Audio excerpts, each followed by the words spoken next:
Salam sejahtera bagi pemirsa yang sangat amat dikasihi oleh Tuhan. Apa kabar? Yes, saya yakin luar biasa dan banyak sudah mengalami hidup yang diubahkan oleh Tuhan. Pertemuan kita hari ini adalah hari terakhir kita membahas tentang buku pada jalur yang tepat supaya dapat hidup maksimal. Episode ini saya ingin memberikan kesimpulan dan memberikan jalan bagaimana supaya kita bisa mengalami semuanya. Kalau saudara lihat buku saya ini ada relnya. Mengapa saya menggambar buku ini relnya?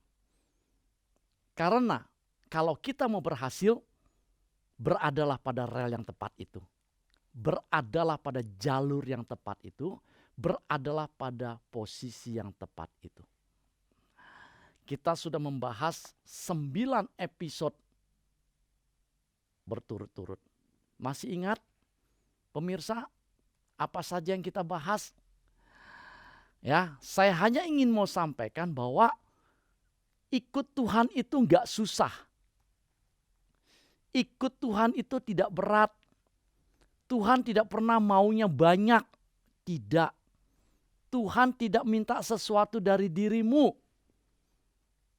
Ini yang saya perlu tegaskan kepada kita. Banyak orang Kristen terutama yang berpendapat ikut Tuhan itu berat karena banyak peraturannya. Ikut Tuhan itu susah karena harus begini, harus begitu, dan harus begini. Saya katakan salah. Bahkan buat saya pribadi, ikut Tuhan itu hampir dikatakan tidak ada peraturannya. Mengapa saya bilang tidak ada peraturannya?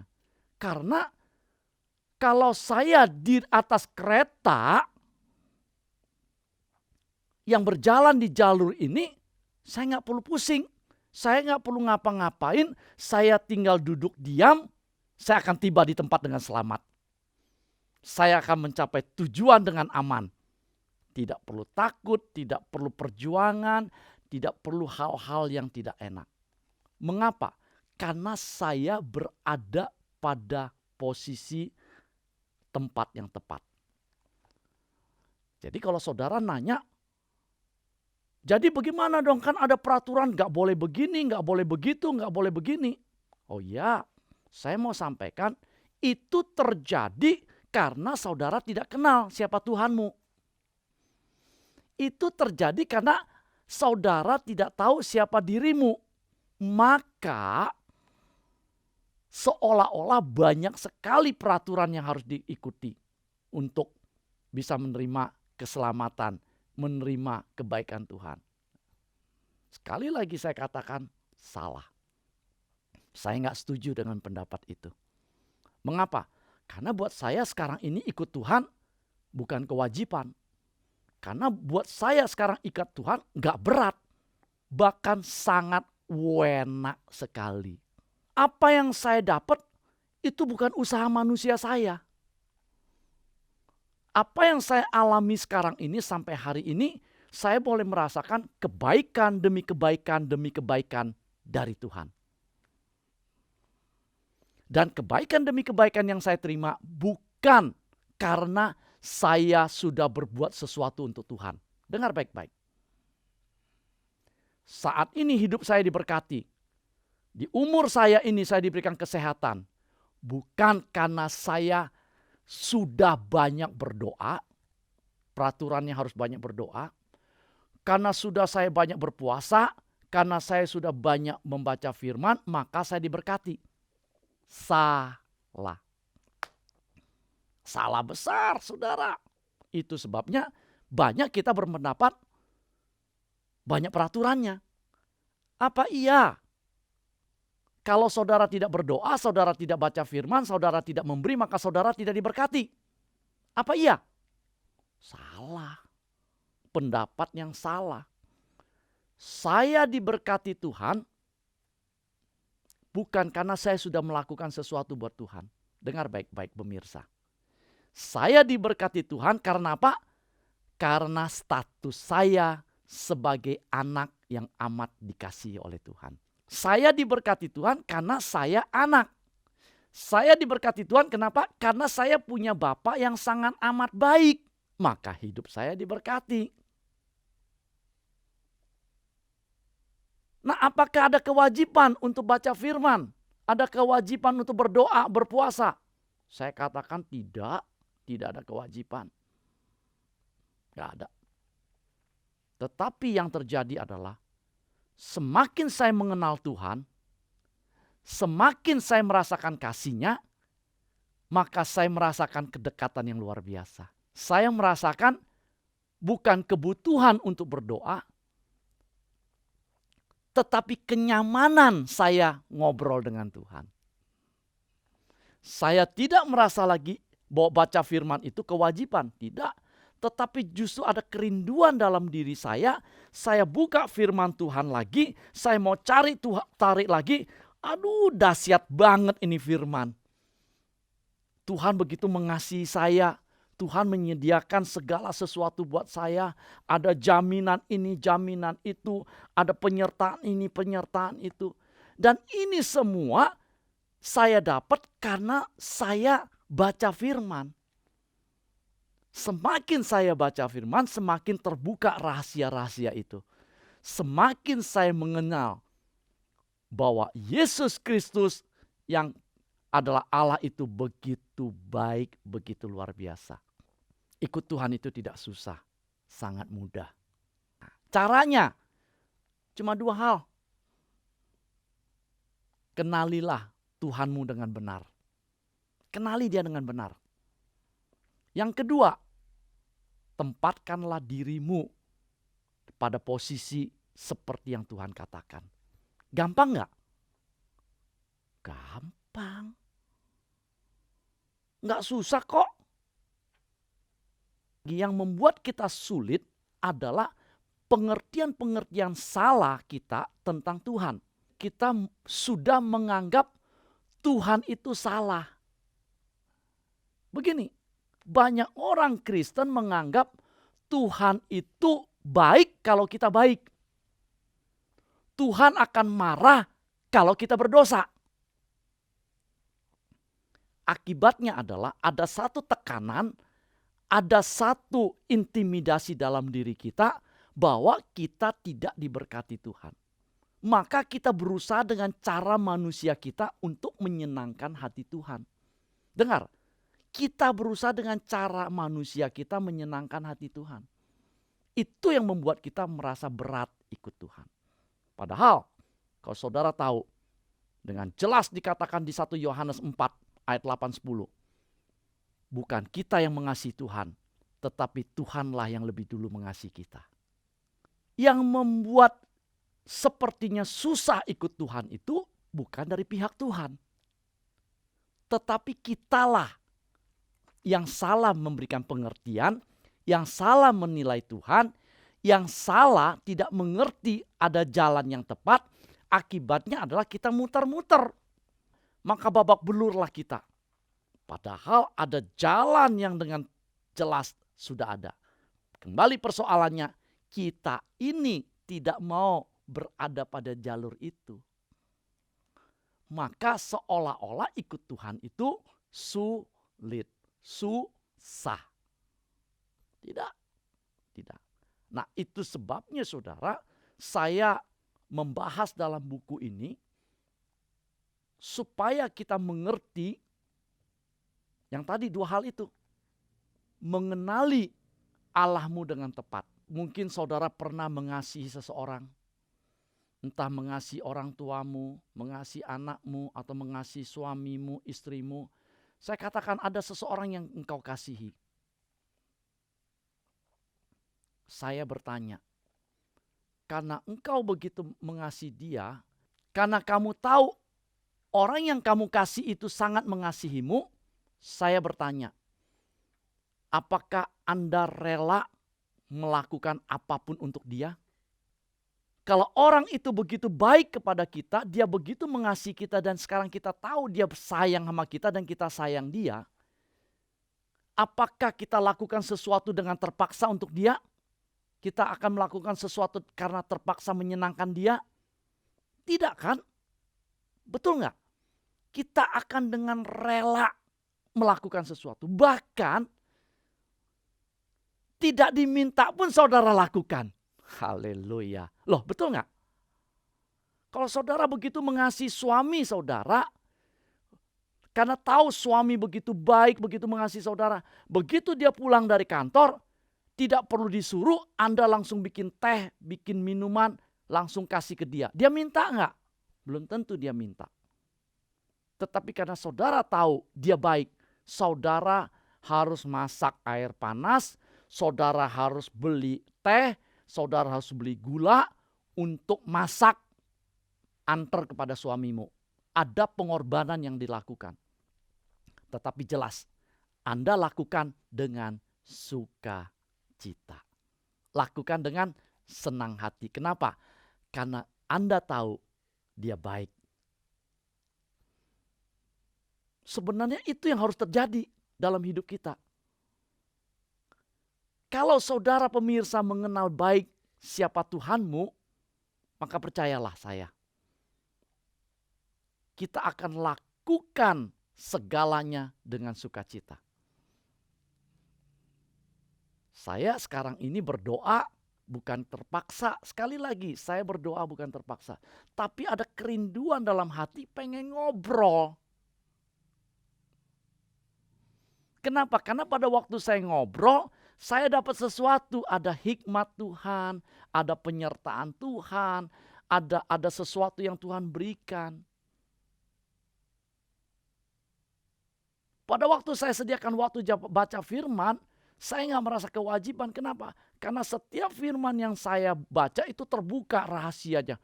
Justru saya makin semangat baca lagi. Kenapa? Karena ada kesukaan. Itu sebabnya melalui buku ini, melalui 10 episode ini, saya ingin mengajak kepada semua pemirsa yang dikasihi Tuhan di rumah.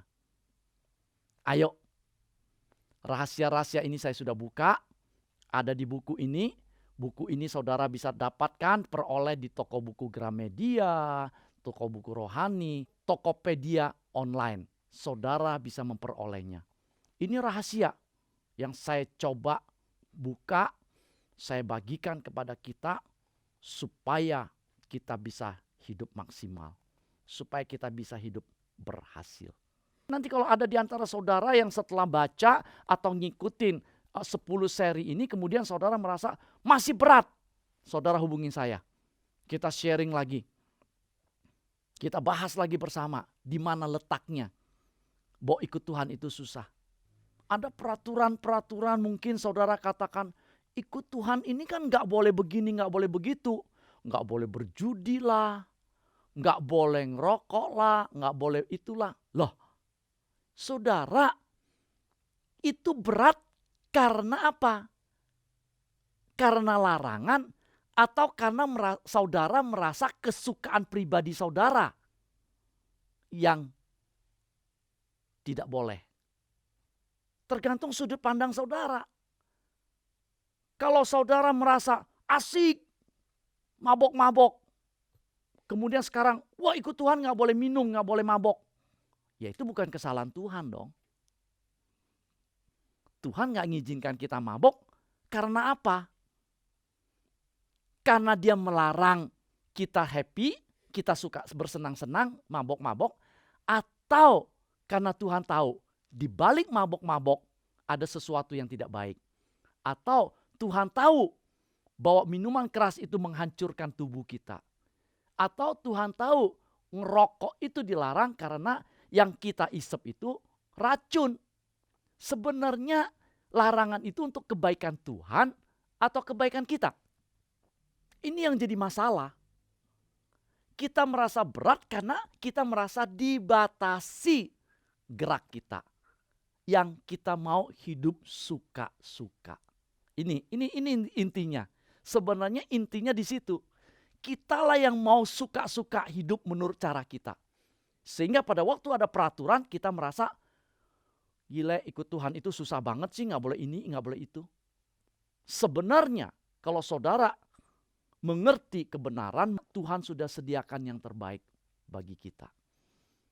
Tuhan sudah sediakan. Karena Dia Bapa yang baik. Saudara, pada waktu kita mendengar firman Tuhan tetapi kita tidak melakukannya, itu di firman Tuhan di Matius 7 ayat 26 dan sampai 27 mengatakan demikian. Tetapi setiap orang yang mendengar perkataanku ini dan tidak melakukannya, ia sama dengan orang bodoh yang mendirikan rumahnya di atas pasir. Kemudian turunlah hujan dan datanglah banjir, lalu angin melanda rumah itu sehingga rubuhlah rumah itu dan hebatlah kerusakannya. Pertanyaan saya, yang salah siapa? Saudara mau menyalahkan Tuhan? Saudara mau menyalahkan alam? Atau yang tadi firman Tuhan katakan, yang bodoh itu siapa? Udah tahu pasir goyang, saudara dirikan rumah itu di situ. Kalau terjadi kerusakan, akibat kebodohan kita, akibat kita tidak mengerti. Ini firman. Makanya mari saya ngajak kita bersama-sama mengerti kebenaran. Kenalilah siapa Tuhanmu dengan baik. Selami betul-betul siapa itu Tuhan. Kemudian engkau sadar siapa dirimu. Tempatkan dirimu pada posisi yang tepat itu. Maka saudara akan melihat indah, sungguh indah. Kita nggak akan jadi orang bodoh lagi. Dan bukan soal kekuatanmu, bukan soal kehebatanmu, bukan soal titelmu, bukan soal engkau orang tinggal di kampung, engkau tinggal di kota, engkau berpendidikan atau tidak berpendidikan, bukan engkau orang kaya atau orang miskin, bukan. Tetapi persoalannya adalah pada waktu kita ada di dalam rumah Tuhan, pada waktu kita mengenali Dia dan punya hubungan yang dekat, ada kasih, ikatan kasih itu antara kita dengan Tuhan, percayalah, Roh Kudus yang adalah penolong. Yohanes 14 ayat 16 sampai 17 mengatakan, Yesus katakan, aku akan minta kepada Bapa untuk mengirim penolong. Izinkanlah penolong itu bekerja dalam dirimu. Pada waktu saya merendahkan diri dan minta penolong, maka saya melihat penolong itu membawa saya ke kiri, ke kanan, lurus, sehingga saya gak pernah benjol-benjol. Saya gak pernah tabrak sini, tabrak sana. Kenapa? Karena dengan jelas Yesus katakan, akulah jalan, kebenaran, dan kehidupan. Yohanes 10 ayat 10b mengatakan, aku datang memberikan hidup, hidup yang berkelimpahan, rohani maupun jasmani. Semua sudah tersedia. Persoalannya adalah, apakah saudara mau menerimanya, saudara mau ada tetap di dalam rumah itu, atau saudara mau hidup suka-suka. Semua tergantung kepada kita. Tetapi saya mau katakan hidup Tuhan itu enak sekali, enggak berat. Tidak berat sama sekali. Bagaimana saya merasa berat kalau saya tahu ada satu pribadi yang begitu baik dengan saya. Ada satu pribadi yang begitu mengasihi saya. Ada satu pribadi yang menjaga, memelihara saya, melindungi saya, memberi yang kebutuhan hidup saya. Bagaimana mungkin saya pergi dari Dia, saya tinggalkan Dia dan saya merasa berat ikut Dia. Enggak. Justru saya suka semakin ada dekat dengan Dia. Justru saya merasa tenang di dalam Dia. Saudara pemirsa yang dikasihi Tuhan, saya berharap dengan penjelasan ini dan dengan 10 episode yang saya bawakan dan juga dengan buku ini, saudara dapat mengenal siapa itu Yesus atau siapa itu Isa. Siapa itu Tuhanmu, siapa itu Bapakmu. Sehingga membuat kita tidak lagi ada istilah susah ikut Tuhan, tetapi justru membuat kita punya kerinduan besar untuk datang mengenal Dia. Bagaimana pemirsa? Panggilan ini datang kepada semua. Pemirsa, sekali lagi saya mau sampaikan, berita sukacita ini bukan diberikan untuk orang Kristen saja. Tetapi berita sukacita ini diberikan kepada semua manusia. Karena apa? Karena Tuhan turun ke dunia untuk semua manusia ciptaannya. Tuhan tidak pilih kasih, tetapi memberitakan ini kepada semua orang. Tetapi Tuhan memberikan kebebasan. Bagi yang mau percaya, bagi yang mau menerima Dia sebagai Tuhan dan Juru Selamat, dia akan menerima keselamatan. Dia akan diangkat jadi anak. Dan dia akan mengalami hidup yang maksimal, hidup yang luar biasa yang Tuhan telah kerjakan bagi kita.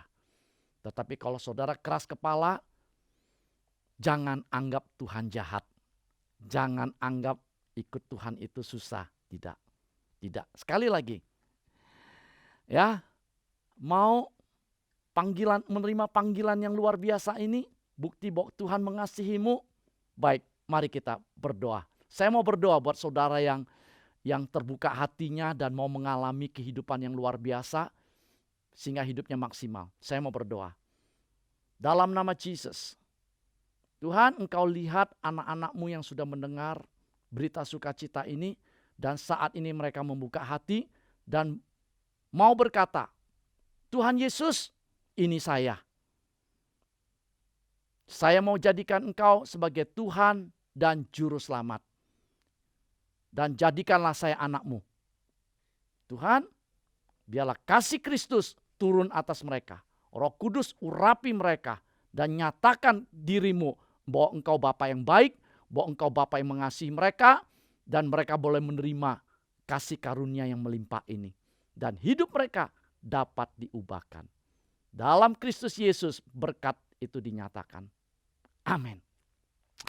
Baik saudara yang dikasihi Tuhan, jika masih ada yang mau bertanya, mari jangan segan-segan hubungi saya melalui WA atau email atau website atau Instagram saya yang ada di bawah ini.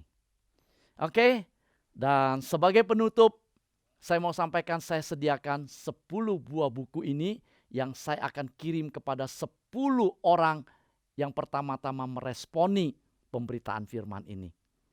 Saya siap menunggu dan siap mengirim.